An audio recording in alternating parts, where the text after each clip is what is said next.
नमस्कार मंडळी, क्रिशवीज व्लॉग या आपल्या चॅनलमध्ये आपणा सर्वांचं अगदी मनापासून स्वागत आहे.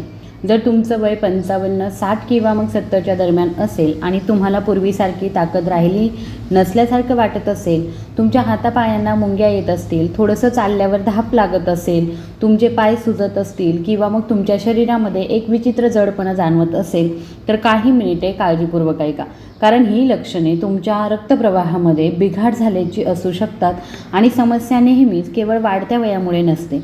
कधीकधी समस्या आपल्या रोजच्या सकाळपासून रात्रीपर्यंतच्या छोट्या छोट्या सवयींमध्ये दडलेली असते आणि आपण त्यांचा आपल्या समस्यांशी कधीच संबंध जोडत नाही. आज मी तुम्हाला अशा काही गोष्टींबद्दल सांगणार आहे ज्या कदाचित तुमच्या स्वयंपाकघरामध्ये आधीपासूनच असतील. कोमट पाण्यात मिसळून त्या सेवन केल्यास या गोष्टी रक्तप्रवाह सुधारण्यास, रक्तवाहिन्यांची लवचिकता टिकवून ठेवण्यास आणि हृदयाला आधार देण्यास मदत करू शकतात. मी तुम्हाला भारतातील जवळजवळ प्रत्येक घरात होणाऱ्या आणि नकळतपणे नसा कमकुवत करणाऱ्या रोजच्या चुकांबद्दल सुद्धा सांगेल आणि या व्हिडिओमधील शेवटचा मुद्दा सर्वात महत्त्वाचा ठरणार आहे, कारण भारतातील बहुतेक वृद्ध लोक दररोज रात्री ती चूक करतात आणि कोणीही त्याचा संबंध मज्जातंतूच्या समस्यांशी जोडत नाही. तुमचं शरीर कोणते संकेत पाठवत आहे जरा विचार करा. तुमच्यासोबतही असं घडतं का? सकाळी उठल्यावर तुमच्या शरीराला असं वाटतं की जणू तुम्ही रात्रभर काम केलं आहे. पायांमध्ये ताठरपणा, हातांमध्ये मुंग्या येणं, पायऱ्या चढताना तुमचा इतका दम तुम्हाला लागतो की तुम्हाला थांबावं लागतं.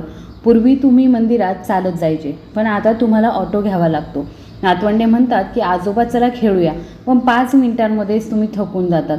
लग्न समारंभांना जाणं एक ओझं बनलं आहे. जेवणानंतर तुम्हाला इतका आळस येतो की तुमचे डोळे आपोआपच मिटतात. रात्री लघवीसाठी तुम्हाला वारंवार उठावं लागतं.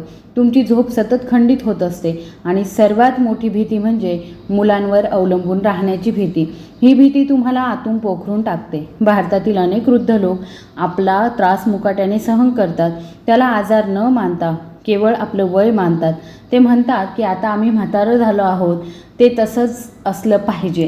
पण लक्षात घेण्यासारखी महत्त्वाची गोष्ट म्हणजे ज्या अनेक समस्यांना आपण वृद्धत्वाचे परिणाम समजतो त्या प्रत्यक्षात रक्तप्रवाहाशी संबंधित असू शकतात. जेव्हा रक्तवाहिन्यांना होणारा रक्तपुरवठा पुरेसा नसतो तेव्हा शरीराचा प्रत्येक भाग हळूहळू कमजोर होतो. हृदय, मेंदू, पाय, मूत्रपिंडे, डोळे, सर्व काही. या चॅनलवरती आपण कुणालाही घाबरवत नाही आहोत, तर अशी काही सोपी आरोग्यविषयक माहिती देत आहोत जी तुम्ही तुमच्या घरामध्ये, स्वयंपाकघरामध्ये आणि तुमच्या दैनंदिन जीवनामध्ये हुशारीने वापरू शकाल. कोणतीही क्लिष्ट इंग्रजी नाही आहे, कोणतीही महागडी सप्लिमेंट्स नाही आहे, फक्त त्याच गोष्टी ज्या एक विश्वासू डॉक्टर तुम्हाला समजावून सांगते. पुढे जाण्यापूर्वी कृपया कमेंट्समध्ये तुमचं वय काय आहे आणि तुम्हाला सध्या सर्वात जास्त त्रास कशाचा होतो ते नक्की सांगा. अशक्तपणा, गुडघेदुखी, गॅस, निद्रानाश, मधुमेह, रक्तदाब, सूज किंवा मग थकवा. तुमचा अनुभव दुसऱ्या ज्येष्ठ नागरिकाला नक्कीच मदत करू शकतो आणि मला पुढील व्हिडिओ कोणत्या विषयावरती बनवायचा आहे ते ठरविण्यात सुद्धा मदत करू शकतो. तर चला थेट मूळ विषयाकडे आपण वळूया. आज मी तुम्हाला अशा 7 गोष्टींबद्दल सांगणार आहे ज्या तुम्ही जर कोमट पाण्यात मिसळून सेवन केल्या तर रक्तप्रवाह आणि रक्तवाहिन्यांचं आरोग्य सुधारण्यास मदत करू शकतात. मी काही महत्त्वाच्या सवयीसुद्धा सांगेन. 7वा क्रमांक आहे तो म्हणजे मेथीचे दाणे. चला अशा पदार्थापासून सुरुवात करूया जो तुमच्या स्वयंपाकघरामध्ये आधीपासूनच आहे. आयुर्वेदामध्ये शतकानुशतके मेथीच्या दाण्यांचा वापर केला जात आहे. आधुनिक संशोधनामध्ये असंही दिसून आलं आहे की मेथीच्या दाण्यांमध्ये असे गुणधर्म आहेत जे कोलेस्ट्रॉलची पातळी संतुलित ठेवण्यास मदत करतात. कोलेस्ट्रॉल म्हणजे रक्तात जमा होणारी चरबी. जेव्हा कोलेस्ट्रॉलची पातळी खूप वाढते तेव्हा रक्तवाहिन्यांच्या भिंतीवर एक थर तयार होतो. याची कल्पना अशी आहे की जणू पाण्याच्या पाईपमध्ये हळूहळू गंज चढतो, त्यामुळे पाण्याचा प्रवाह मंदावतो. त्याचप्रमाणे रक्तप्रवाह देखील कमी होऊ लागतो. मेथीमध्ये विद्राव्य फायबर असतं जे पचनक्रिया व्यवस्थित राखण्यास मदत करतं. जेव्हा पचनक्रिया चांगली असते तेव्हा शरीर पोषक तत्वे अधिक चांगल्या प्रकारे शोषून घेतं. 68 वर्षीय एक काका आहेत आणि त्यांना अनेक वर्षांपासून पायांमध्ये जडपणा जाणवत होता. त्यांच्या डॉक्टरांनी त्यांना उच्च कोलेस्ट्रॉल असल्याचं निदान केलं. ते औषध घेत होते, परंतु डॉक्टरांच्या सल्ल्यानुसार त्यांनी एक छोटासा बदल केला. ते रात्री 1 ग्लास कोमट पाण्यामध्ये 1 चमचा मेथीचे दाणे भिजवून ठेवत आणि नंतर ते पाणी सकाळी गाळून रिकाम्या पोटी कोमट पित असत. काही आठवड्यानंतर त्यांना पायांमधील जडपणा कमी झाल्याचं जाणवलं. हा काही रामबाण उपाय नाही, पण डॉक्टरांच्या औषधासोबत ही एक उपयुक्त ट्रिक आहे. काय करायचं आहे, रात्री 1 चमचा मेथीचे दाणे 1 ग्लास पाण्यामध्ये भिजवायचे आहे. सकाळी पाणी गाळून घ्यायचं आहे, ते थोडं कोमट करायचं आहे आणि रिकाप्या पोटी ते प्यायचं आहे. तुमची इच्छा असल्यास तुम्ही मेथीचे दाणे चावूनही खाऊ शकता. जे मधुमेहाची औषधे घेत आहेत त्यांनी त्यांच्या डॉक्टरांचा आधी सल्ला घ्यावा, कारण मेथी रक्तातील साखरेची पातळी आणखी कमी करू शकते. आणि गर्भवती महिलांनी मेथीचं अतिसेवन अजिबात करू नये. पण पुढचा मुद्दा तर आणखीनच आश्चर्यकारक आहे, कारण हा घटक जवळजवळ प्रत्येक भारतीय स्वयंपाकघरामध्ये आढळतो. तथापि बहुतेक लोक ते फक्त भाज्यांमध्ये घालतात, गरम पाण्यात नाही. ते म्हणजे हळद आणि काळी मिरी. हळद हे आपल्या भारतीय स्वयंपाकघराचं हृदय आहे. पण तुम्हाला माहीत आहे का की हळदीतील मुख्य घटक कर्क्युमिन शरीरातील सूज कमी करण्यास मदत करू शकतो. आता सूज आणि नसा यांच्यामध्ये नक्की काय संबंध आहे असा विचार करा.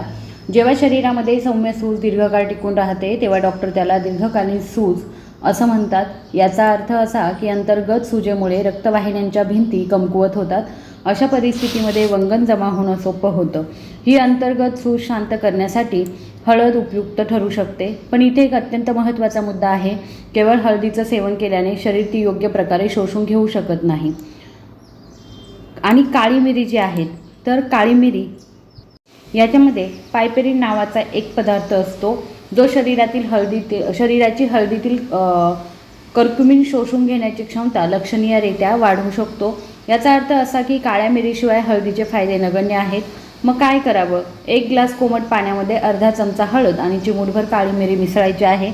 इच्छित असल्यास तुम्ही त्यात अर्धा चमचा मध देखील घालू शकता. तथापि मधुमेहींनी मधाचं सेवन करण्यापूर्वी त्यांच्या डॉक्टरांचा सल्ला नक्की घेतला पाहिजे. हे मिश्रण सकाळी किंवा संध्याकाळी प्यावं. पित्ताच्या समस्या, पोटातील अल्सर किंवा मग रक्त पातळ करणारी औषधे घेणाऱ्या लोकांनी डॉक्टरांचा सल्ला घेतल्याशिवाय जास्त प्रमाणामध्ये हळदीचं सेवन करू नये. 65 वर्षीय कमलाताई आहेत आणि त्यांना अनेकदा हातपायांना मुंग्या येण्याचा त्रास व्हायचा. त्यांच्या मुलीने त्यांना हा गरम पाण्याचा उपाय सुचवला. काही आठवड्यानंतर कमलाताईंनी मुंग्या येण्याची भावना कमी झाल्याचं सांगितलं. हे प्रत्येकासाठी सारखंच काम करेल असं नाही, पण एक छोटा सुरक्षित बदल होता जो त्यांच्यासाठी उपयुक्त ठरला. मी पुढे जे सांगणार आहे ते अनेकांना आश्चर्यचकित करेल. लोक सहसा हा घटक फक्त अन्नाची चव वाढवण्यासाठी वापरतात, पण गरम पाण्यासोबत घेतल्यास ते शरीरासाठी खूप फायदेशीर ठरू शकतं. 5वा घटक आहे तो म्हणजे आलं. प्रत्येक भारतीय घरामध्ये चहा आणि भाजीमध्ये आलं घातलं जातं, पण त्याचे खरे फायदे योग्य प्रकारे आणि योग्य प्रमाणामध्ये सेवन केल्यावरतीच मिळतात. आल्यामध्ये असे नैसर्गिक गुणधर्म आहेत जे रक्त जास्त घट्ट होण्यापासून रोखण्यास मदत करतात. कल्पना करा, जर रक्त घट्ट झालं तर ते रक्तवाहिन्यांमधून सहजपणे वाहेल की अडचणीने. जसं घट्ट मध पातळ नळीतून सहज वाहत नाही, त्याचप्रमाणे घट्ट रक्त जे आहे ते सुद्धा रक्तवाहिन्यांमधून व्यवस्थित वाहत नाही. आणि आलं जे आहे ते रक्तप्रवाह सुधारण्यास मदत करू शकतं. शिवाय आलं हे पचनक्रियेला सुद्धा मदत करतं. आणि जेव्हा पचनक्रिया चांगली असते तेव्हा शरीरामध्ये कमी विषारी घटक जमा होतात.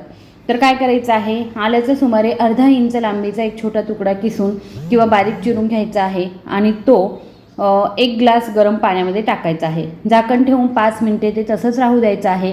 नंतर ते गाळून प्यायचं आहे. तुमची इच्छा असल्यास तुम्ही त्यात अर्धा लिंबूही पिळू शकता. ज्या लोकांना आम्लपित्त किंवा छातीत जळजळ होण्याचा त्रास आहे तर त्यांनी आल्याचं सेवन प्रमाणामध्ये करावं. जे लोक रक्त पातळ करणारी औषधे घेत आहेत त्यांनी अतिरिक्त आल्याचं सेवन करण्यापूर्वी आपल्या डॉक्टरांचा सल्ला घ्यावा. 4था घटक जो आहे तो तुम्ही त्याच्या सुगंधावरून ओळखाल, तो म्हणजे दालचिनी. दालचिनीचा वापर गरम मसाल्यामध्ये केला जातो. काही लोक ती चहामध्ये घालतात, पण तुम्हाला कदाचित हे माहीत नसेल की दालचिनी शरीरातील साखरेची पातळी संतुलित ठेवण्यास मदत करू शकते. आता साखरेचा नसांशी खूप जवळचा संबंध आहे. जेव्हा रक्तातील साखर दीर्घकाळ वाढलेली राहते तेव्हा ती रक्तवाहिन्यांच्या आतील भिंतींना नुकसान पोहोचवू लागते. याची कल्पना करा की जणू काही तुम्ही रबराच्या पाईपमधून बराच वेळ गरम पाणी वाहत आहात. हळूहळू तो पाईप कडक आणि कमकुवत होतो. उच्च साखर रक्तवाहिन्यांसोबत अगदी असंच करते.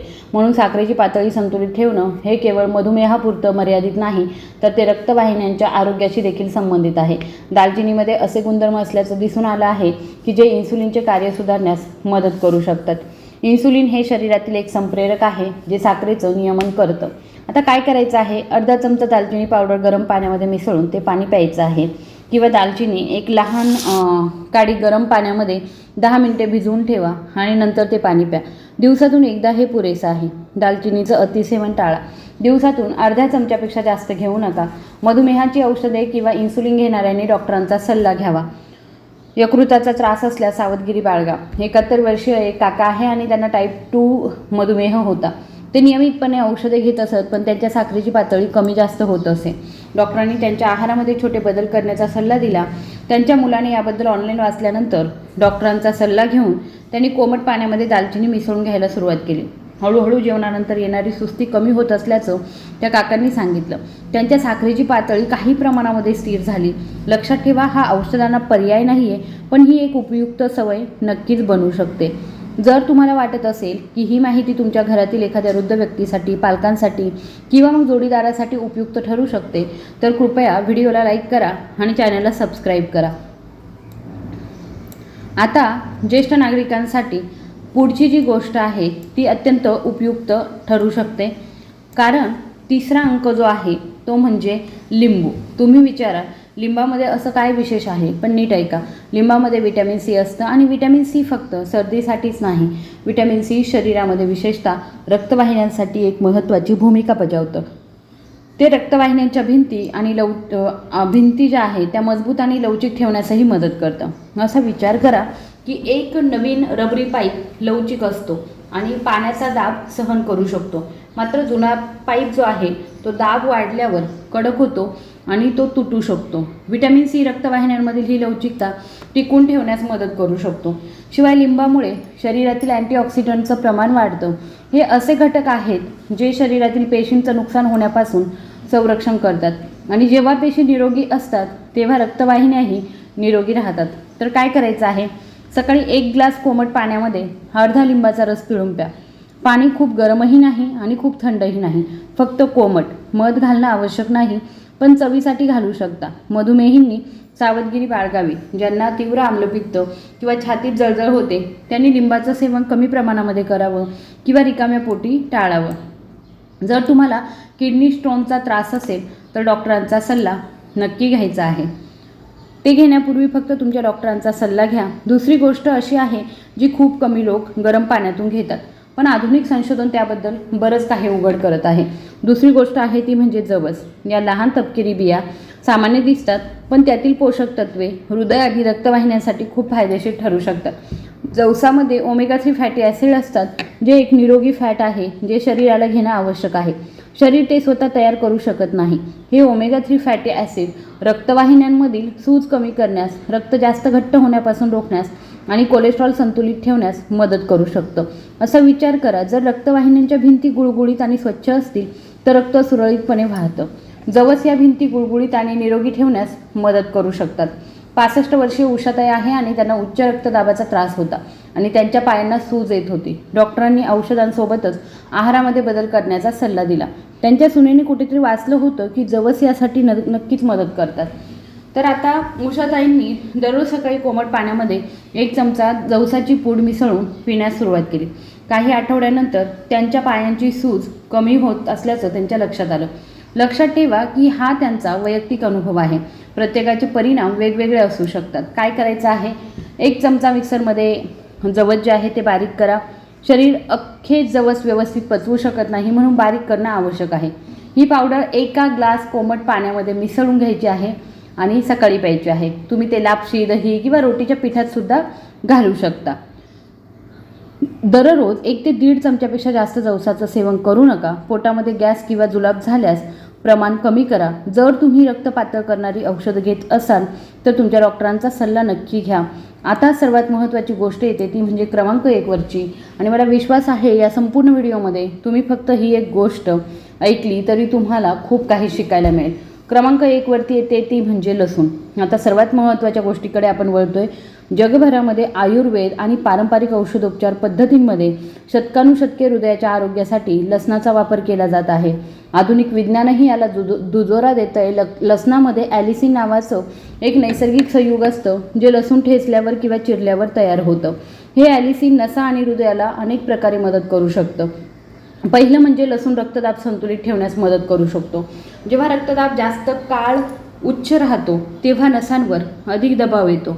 उदाहरणार्थ, जर तुम्ही नळाच्या पाईपमधून खूप जास्त दाबाने पाणी पाठवलं तर पाईप कमकुवत होतो. लसूण हा दाब कमी करण्यास मदत करू शकतं. दुसरं म्हणजे लसूण रक्तातील खराब कोलेस्ट्रॉलची पातळी कमी करण्यास मदत करू शकतो, ज्यामुळे रक्तवाहिन्यांमध्ये वंगण जमा होण्याची प्रक्रिया मंदावते. तिसरं म्हणजे लसणामध्ये अँटीऑक्सिडंट गुणधर्म असतात, जे नसांच्या पेशींना होणाऱ्या नुकसानापासून वाचवण्यास मदत करतात. 72 वर्षीय रमेश काका आहेत आणि यांच्या कुटुंबामध्ये हृदयरोगाचा इतिहास होता. त्यांच्या वडिलांनाही हृदयरोग होता. तर रमेश काकांनी नियमितपणे डॉक्टरांनी दिलेले औषधे घेत असत. तथापि डॉक्टरांनी त्यांना आहाराबाबत जागरूक राहण्याचा सल्ला दिला होता. रमेश काका यांनी एक सवय लावून घेतली होती. ते दररोज सकाळी लसणाच्या 2 पाकळ्या ठेचून त्या 10 मिनिटे भिजत ठेवत आणि नंतर कोमट पाण्यासोबत त्याचं सेवन करत. 1 वर्षानंतर जेव्हा त्यांची तपासणी केली गेली तेव्हा डॉक्टरांनी त्यांना सांगितलं की त्यांचे परिणाम पूर्वीपेक्षा खूप चांगले आहेत. आता रमेश काका दररोज सकाळी पार्कमध्ये फिरायला जातात, आपल्या नातवाबरोबर क्रिकेट खेळतात. लक्षात घ्या की त्यांनी हे औषध घेत असतानाच केलं, औषध बंद केल्यानंतर नाही. आणि डॉक्टरांच्या देखरेखीखाली त्यांनी काय करावं? दररोज सकाळी लसणाची 1 किंवा 2 पाकळ्या घ्याव्या, त्यांची साल काढून ठेचून घ्या आणि बारीक चिरून घ्या. नंतर ते 8 ते 10 मिनिट तसेच ठेवा. ॲलिसिन तयार होण्यासाठी हा वेळ आवश्यक आहे.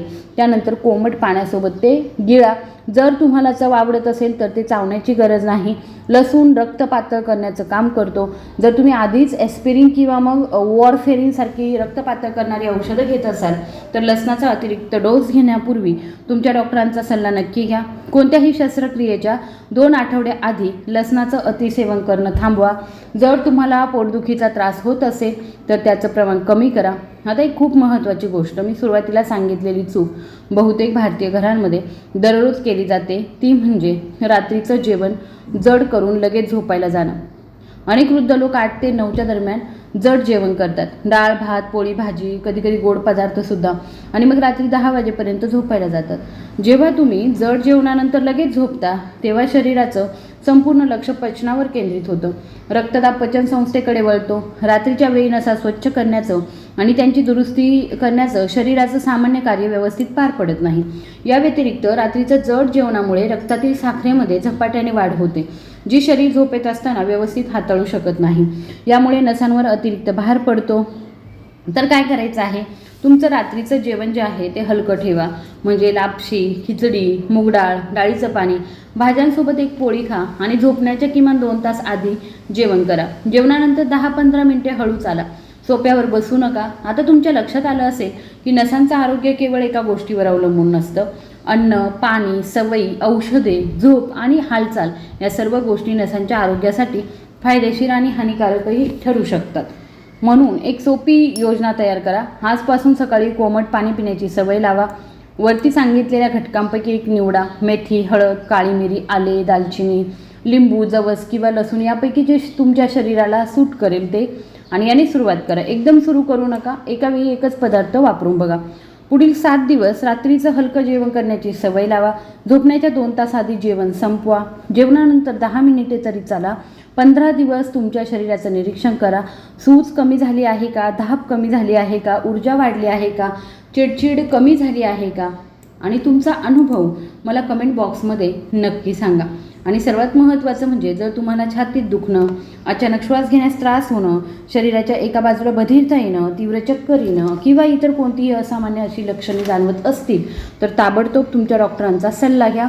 हा व्हिडिओ केवळ माहितीसाठी आहे, तो कोणत्याही औषधोपचाराचा पर्याय ठरू शकत नाही. जर तुम्हाला मधुमेह, किडनीचा आजार, हृदयरोग, यकृताच्या समस्या, उच्च रक्तदाब, थायरॉईडच्या समस्या किंवा इतर कोणतेही गंभीर आजार असेल तर कोणताही बदल करण्यापूर्वी तुमच्या डॉक्टरांचा सल्ला नक्की घेतला पाहिजे. तुमचं वय हा तुमचा पराभव नाही आहे. शरीरामध्ये बदल होतात हे आपल्याला मान्य आहे. 60 वर्षाचं शरीर 30 वर्षाच्या शरीरासारखं असू शकत नाही, हे खरं आहे. पण याचा अर्थ असा नाही की शरीराने हार मानली आहे. शरीर एका यंत्रासारखं आहे. जर तुम्ही त्याला योग्य इंधन दिलं, तेल दिलं, तर ते चालू ठेवलं आणि नियमित तपासणी केली तर ते तुम्हाला खूप काळ नक्कीच साथ देईल. कधीकधी फक्त एक योग्य सवय, एक योग्य तपासणी, एक योग्य आहार आणि एक वेळेवर घेतलेला निर्णय येणाऱ्या वर्षांची गुणवत्तासुद्धा बदलू शकतो. तुम्हाला हा व्हिडिओ कसा वाटला कमेंट बॉक्समध्ये नक्की सांगा. आणि व्हिडिओ जर आवडला असेल तर कृपया व्हिडिओला लाईक, शेअर आणि सबस्क्राईब करायला विसरू नका. धन्यवाद.